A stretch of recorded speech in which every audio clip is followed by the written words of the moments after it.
Baby Bedtime story is the golden swan's journey home. Once upon a time, nestled in a vast and glistening lake, lived a swan like no other.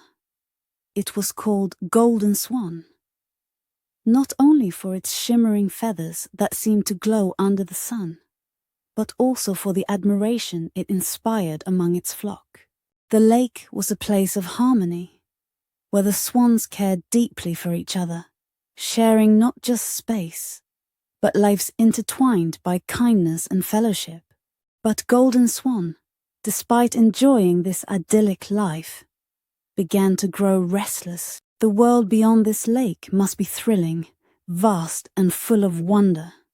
It thought to itself, what if there's a better life waiting for me out there? A life I deserve.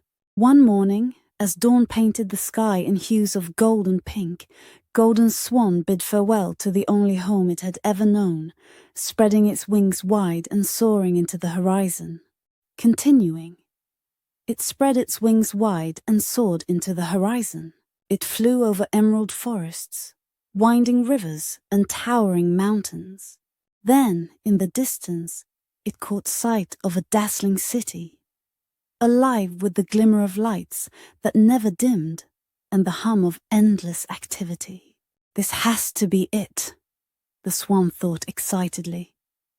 This is where my new life begins. It landed gracefully by a river running through the heart of the bustling city. But instead of admiration, it found indifference. People rushed by without so much as a glance, their lives consumed with their own concerns. Young children, who once might have marveled at its beauty, threw stones to frighten it away.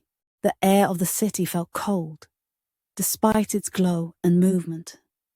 Hunger and loneliness began to gnaw at the swan's spirit. For the first time, it felt regret.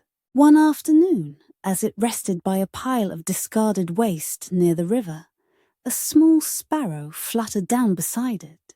"Dear swan," the sparrow chirped in a gentle voice, "why do you look so lost and sorrowful?" Golden Swan sighed and shared its tale, its longing for a grander life that had led to nothing but despair. The sparrow studied the swan thoughtfully and offered quiet wisdom. Sometimes, the things we chase are illusions of happiness. True contentment isn't about grandeur or newness. It's about love, care, and belonging.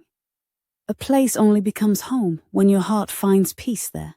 The swan felt a warmth it hadn't experienced since leaving its lake. With renewed purpose, it spread its wings once again, this time determined to return to its true home. When it reached the lake once more, a magical scene awaited. The other swans, who had missed it dearly, greeted it with joy and open wings. Laughter and affection filled the air as Golden Swan realized deep in its heart just how much it had lost by leaving, and how fortunate it was to find it again.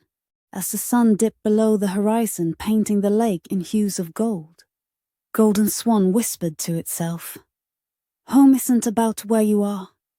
It's about who is with you." And from that moment on, it never doubted its place in the world again. The moral of the story? True happiness doesn't come from exploring glittering novelties, but from cherishing the people and places that feel like home. Sometimes the greatest treasures are the ones we've had all along.